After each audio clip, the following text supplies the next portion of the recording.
Koralia. I am Greek. I live in Brussels the last 8 years. I came here as a lawyer, but life had other plans for me. I left lawyering after 3 years, and I entered the commission. However, I was always looking for some creativity in my life, and that's why I entered first into theater groups, Greek theater groups, and I am the last 1 year and a half in a Greek radio program in Brussels called GreekThinks. It addresses the stories, adventures, love, happy moments of Greeks living abroad. Our objective is to create a Greek community through our radio. And yes, I'm very happy with that. Radio has been a great addition to my life. There you can see spontaneous reactions, you can see people laughing, crying even, or sending messages and sending love songs to people live on air. And this is the most amazing thing about us and the radio mission that we have, which is create a spontaneous moment between our audience, us, and our beloved people. So yes, Greeks can feel less alone in Brussels or wherever they hear us from. We are trying to create this safe place, approach people, Greeks living abroad, through their stories, having their stories being heard, and yes, enjoy every adventure that has arrived through radio. I wanted to create something which was approaching Greeks living abroad, because I had been in that position, and I know it might be difficult to adjust in a new environment, even though Brussels is quite easy to adjust, but still, far away from family, different language.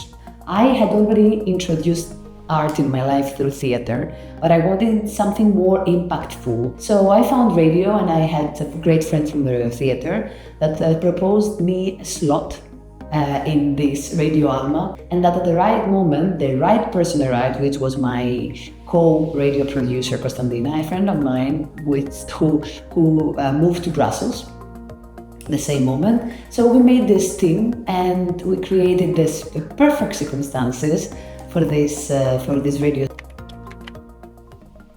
I have in mind two difficulties. One is technical, the other one is practical.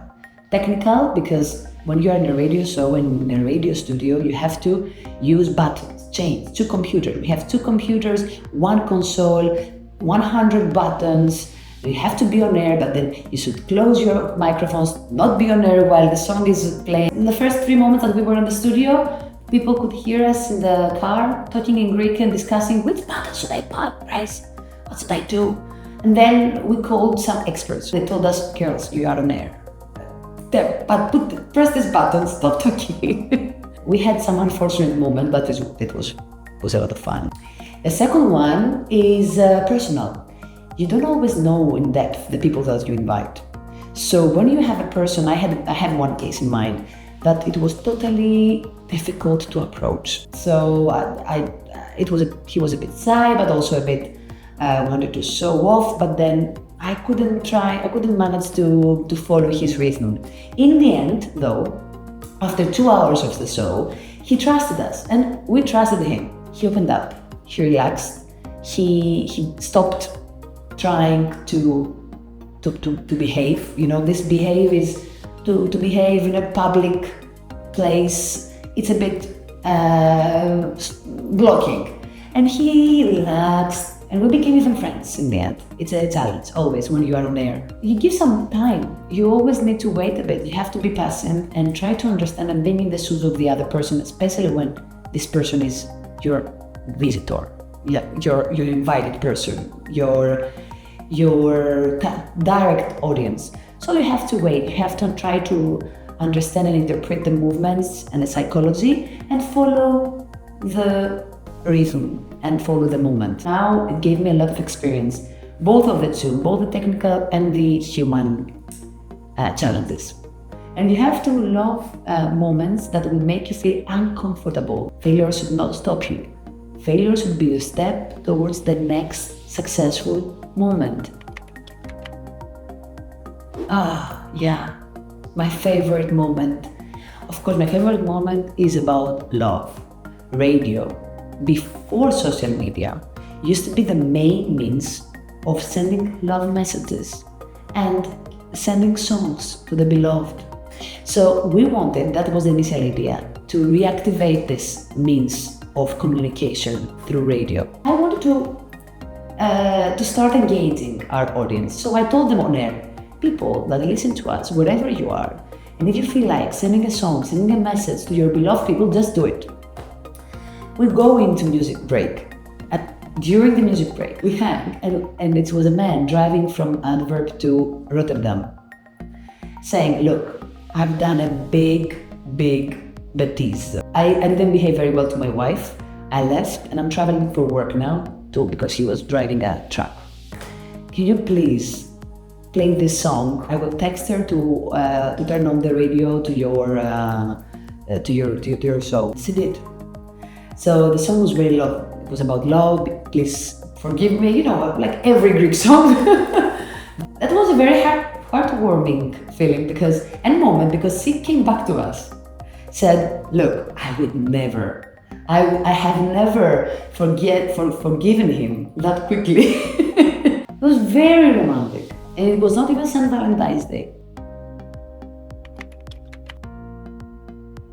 Well, I have to say that we have all been there, and it's very easy to give up, but you should follow the most difficult way, which is to try and challenge yourself, because this is what gives you the moral satisfaction that, at least I tried it. And of course you can try with low financial risk. And yes, just try it, because the fear of failure is much worse than the fear of not having tried something and wondering how it would be. And that's my mindset. So I would urge people to do the same. And I understand the counter argument. How should I try if I don't have the financial capacity? You don't always need to invest money for an idea. You can start from zero, from nothing, remain to something. You just need to invest your time and to make your imagination work. So there's a step behind the investment. So I understand this kind of fear, but I also want to add that there is a step of like a transition period to check if you actually like it and if you're actually happy to invest money on that. First, understand if you like it. Second, make it happen. Nobody is perfect, and I'm not perfect. I was wondering. I was also lost. I'm still lost, trying to find my next step. And if you are lost, or if you are feeling a bit uncomfortable with your ideas and your future, that means that you are really on the correct track. You have to be lost. You have to reach the level of self-consciousness and say, why am I doing that? Where am I going? And then starting from that totally lost ground, you start growing, you start escalating, and you will reach somewhere. You will reach somewhere as long as you are looking for it internally, and then externally you're going to reach somewhere. Go for it. Go for it.